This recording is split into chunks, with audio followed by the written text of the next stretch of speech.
Media, welcome to the press conference following the meeting of the Finnish and Latvian president. We'll start with the statement from our host, President of the Republic of Latvia, Mr. Edgars Rinkēvičs.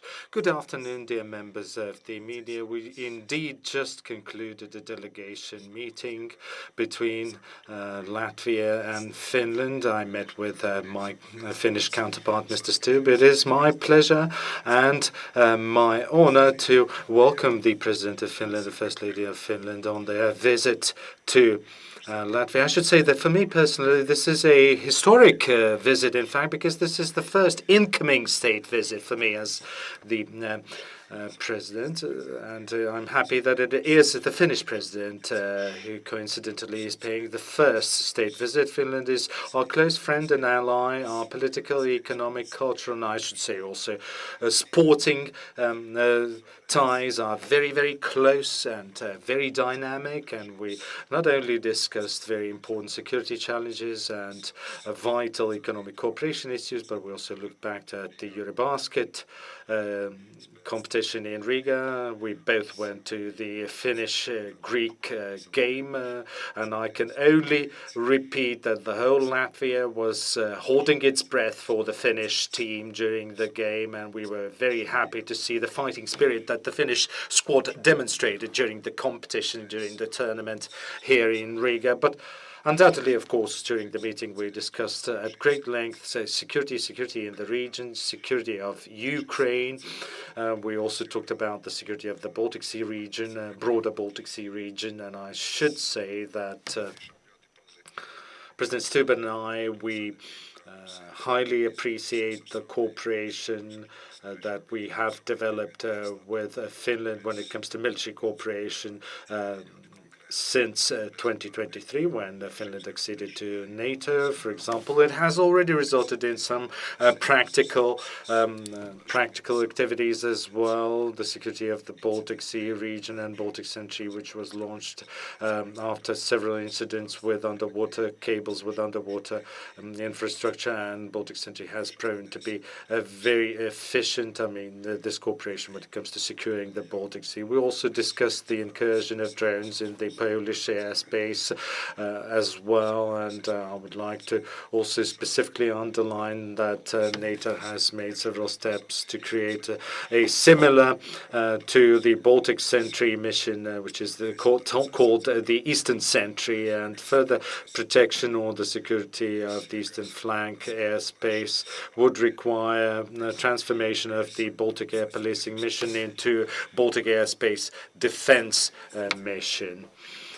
Not only policing mission. So when it comes to defense cooperation, it's not only focused or built around NATO. We also share defense industry. Patria, for example, which is located in Valmiera, is a good example of close military industrial cooperation with Finland. Tomorrow we'll visit the National Armed Force Training Camp in Liepāja to discuss bilateral and multilateral military cooperation in scope of the Liepāja training camp base. And last but not least, we discussed at great length the strengthening of the defense capabilities following the decisions taken in the summit in Hague. 5% of GDP on defense spending is a good target, but you don't really sort of use a percentage as a weapon. You need weapons, physical weapons, and this is the area in which we need to develop quite significantly. This year we'll reach 4% of GDP on defense spending. In terms of defense spending, we have a clear path for the progress towards 5% of the GDP, but there are a lot of challenges to overcome on the way towards 5%. We talked about support to Ukraine as well. We discussed political support. We discussed practical support to Ukraine. For example, this year, 42 Patria armored vehicles will be handed over to the armed forces of Ukraine this year. And we also talked about drone coalition, international drone coalition for Ukraine. And on behalf of Latvia, I promised to join the Finnish-led civilian shelter coalition.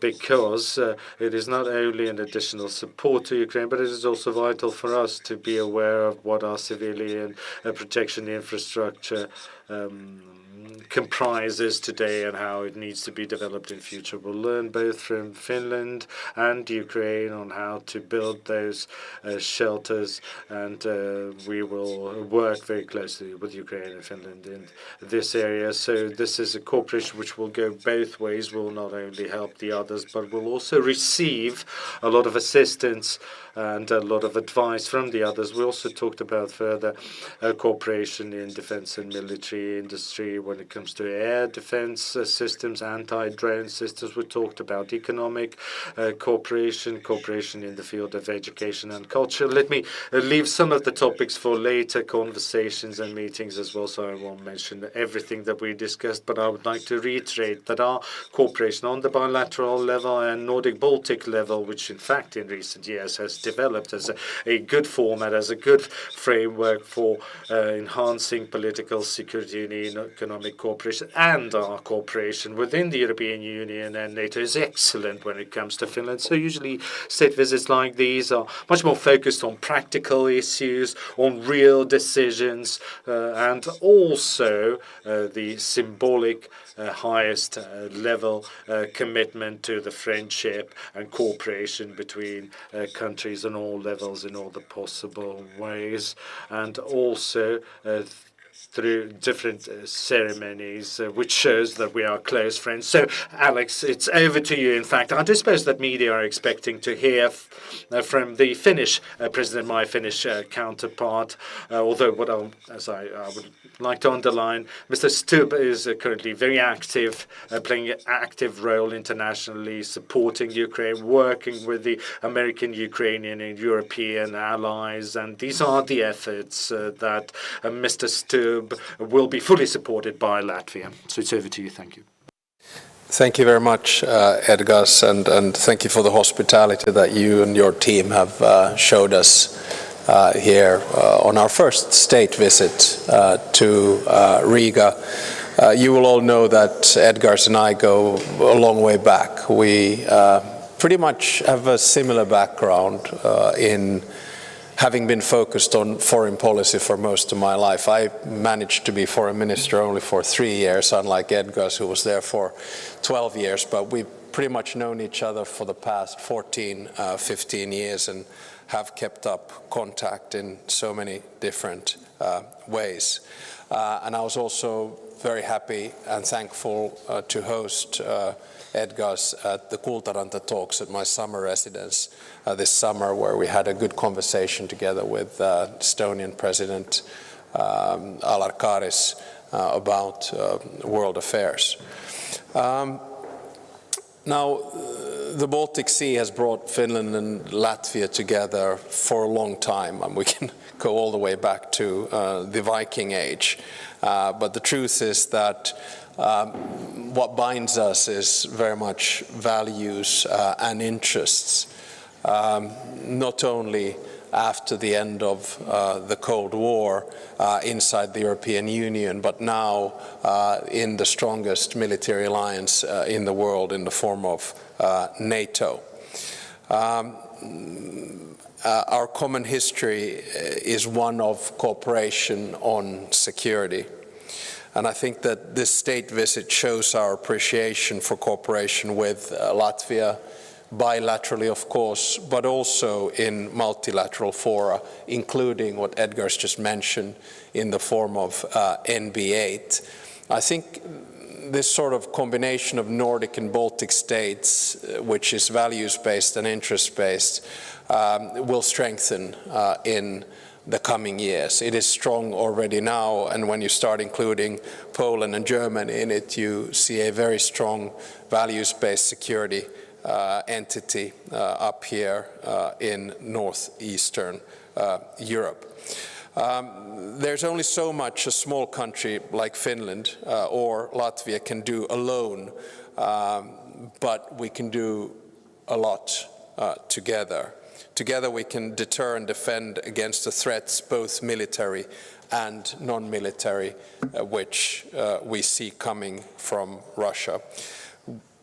The President and I had a good conversation about not only the security situation in our region, but also Russia's war of aggression in Ukraine, a conversation also about the change in world politics, and we even touched issues linked to the Middle East, not least Israel and Palestine.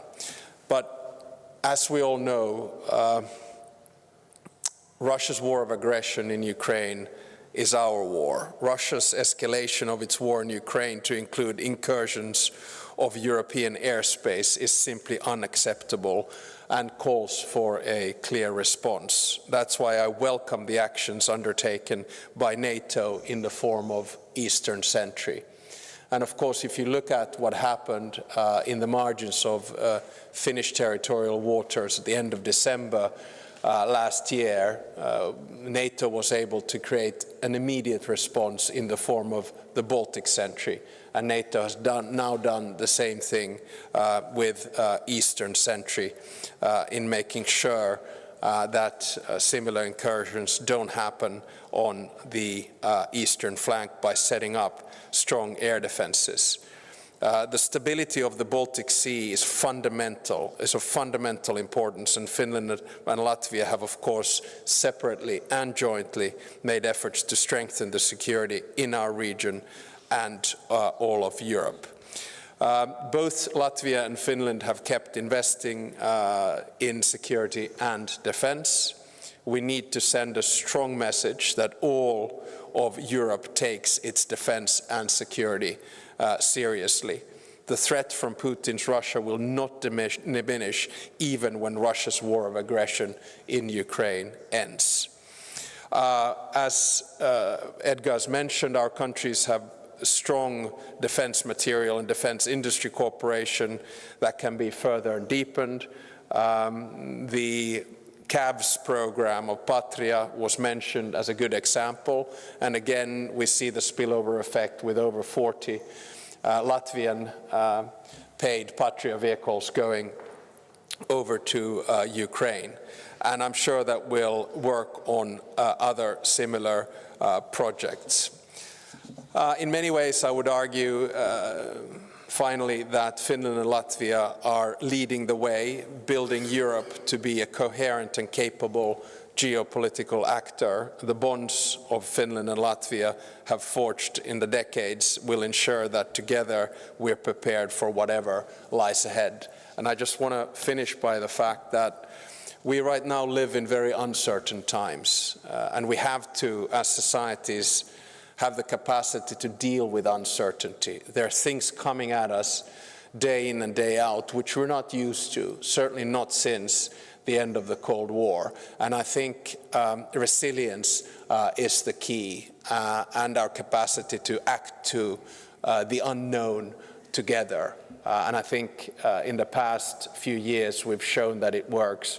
I think one of the first people that I always reach out to if something happens is in Finland is the President of Latvia, and I'm sure we'll continue to do that in the future as well. Thank you very much. Paldies. Thank you. And now we'll open the floor for questions. Gatis Suhavecis, please. Latvia, question for President Stubb. You have developed a close relationship with President Trump. If you have discussed regional security, may I ask what is your impression about President Trump's commitment to defend the Baltic states from possible Russian aggression? Thank you. I think the United States is very committed to security in northeastern Europe. We have seen President Trump on numerous occasions pushing all of us to increase our defense expenditure from 2% to 5%. A country like Finland has a defense cooperation agreement with the United States. We are a new ally. And I think the American administration sees the Nordic states and Baltic states as an entity for its own security posture. For all that I hear and see in the conversations with our American friends in NATO and elsewhere is that European security is of utmost importance for the current US administration. Paldies, thank you. Ms. Hello, Anniina Karpela from the Finnish news agency. My question is for both presidents.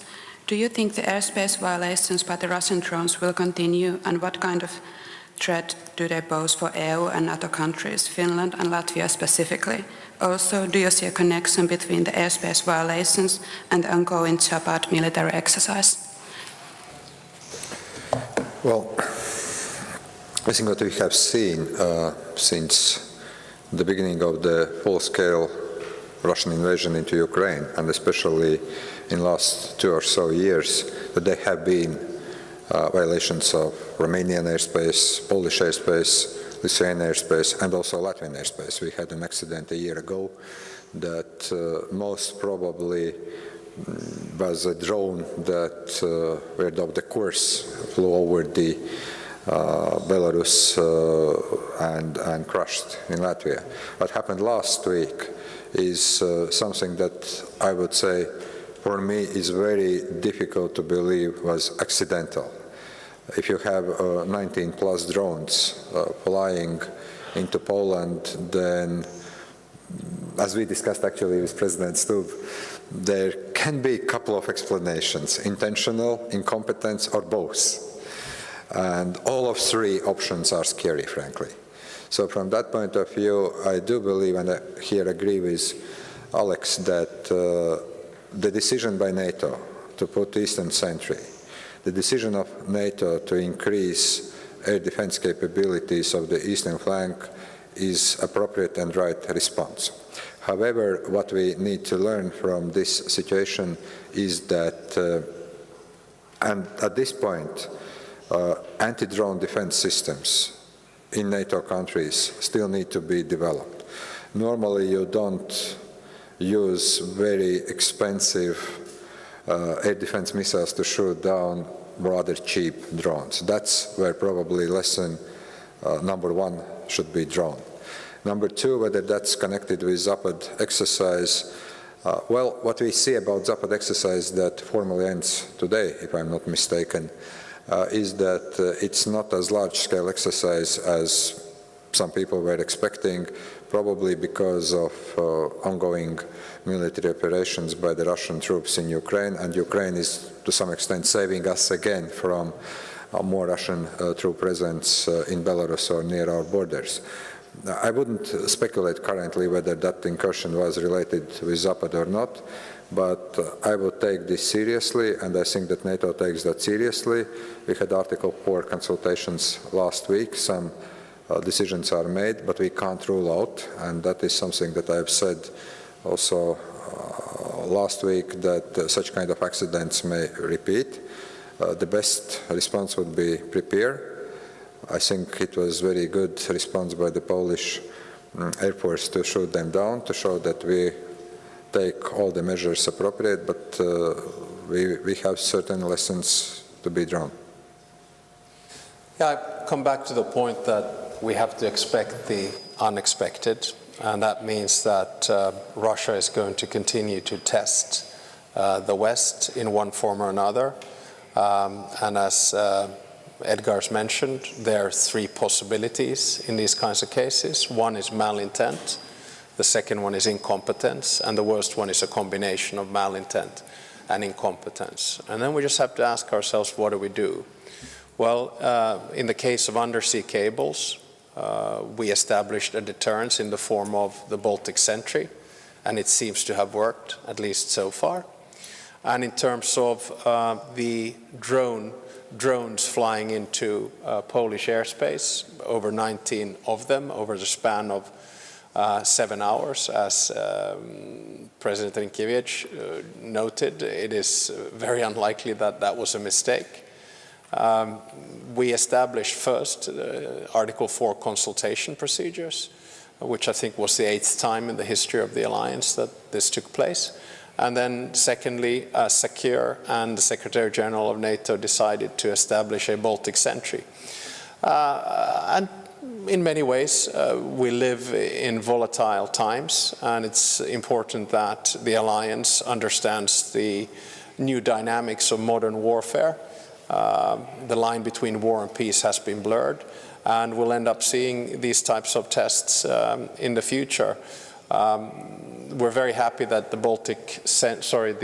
Eastern Sentry now begins in Polish airspace. We take lessons learned from there and then expand it all the way up to the high north, finding, as was noted, a good balance between the types of air defense that we use for the types of threats that might exist. I don't want to speculate whether this particular drone incident was linked to Zapad or not. We have been observing the Zapad exercise coming from Belarus and Russia, and we see no major abnormalities in that military exercise so far.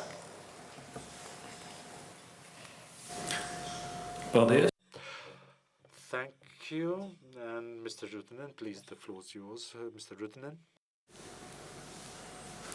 Jyri Huttunen, Ilta-Sanomat. The President Trump said on weekend that new tougher American sanctions require all the NATO countries to stop buying Russian oil, and he required also tariffs on China. As the sanctions have been postponed continuously, do you consider this sign of new sanctions, or is this a new way to postpone sanctions once again? Well, President Trump had a phone conversation with European leaders a week and a half ago on Thursday in Paris. It was a very fruitful conversation, and the two elements that he put forward, the first one was linked to some European countries buying oil and gas, and I fully agree with him that that should stop, and it should stop immediately. And of course there are two countries in particular inside the European Union that we refer to in this case, and they are Slovakia and Hungary. As far as sanctions and tariffs are concerned, I have never seen the European Union more united or more effective in rolling out numerous sanctions packages. The latest one is the 19th sanction package, which the European Commission and its member states are working on right now. So we continue to work on gaining the economic cost or increasing the economic cost of Russia's war of aggression in Ukraine. And as I have said before, there are many things that China could do in making sure that Russia would not be capable to continue its war. And in that sense, I believe that President Trump and the US administration is on the right side. Just very quickly to add, I very much agree that we must stop buying Russian oil and gas. This country, some 10 years ago, was 100% dependent on Russian oil and gas. And we made a decision when the full-scale aggression started to stop buying those resources. We survived. And I think that everyone in Europe can do that, and that would be appropriate decision made. When it comes to other sanctions, I think that what we in the European Union are lacking is the secondary sanction mechanism. Because one thing is that we stop buying something from Russia or selling to Russia, we put sanctions on, but then at the end of the day, there are a lot of examples of circumventing those sanctions, and the European sanction mechanism, while I very much applaud all the 18 packages, and probably very soon we are going to see the 19th sanction package are being put on, we still have a lot of ways how those sanctions are circumvented. And in that case, the establishment of such kind of secondary sanction mechanism would be probably very efficient. When it comes to the proposal from President Trump that NATO allies stop buying Russian oil and gas, I think that this is the right approach. When it comes to the tariffs, I think that this is also the issue that probably needs to be discussed between European, American leaders and to find ways how we can actually advance in making such kind of policies more efficient.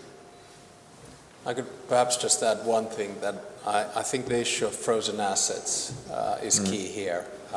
The 300 billion euros that have been frozen, and I think with the right measures of burden sharing in Europe, those should be released in one way or another to benefit Ukraine, whether it's reconstruction or other things at the moment. So there are many ways in which to put increased economic pressure on Russia, and using the frozen assets would be one.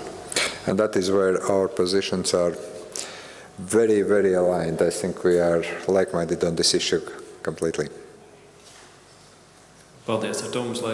Thank you. This concludes our press conference. Thank you all.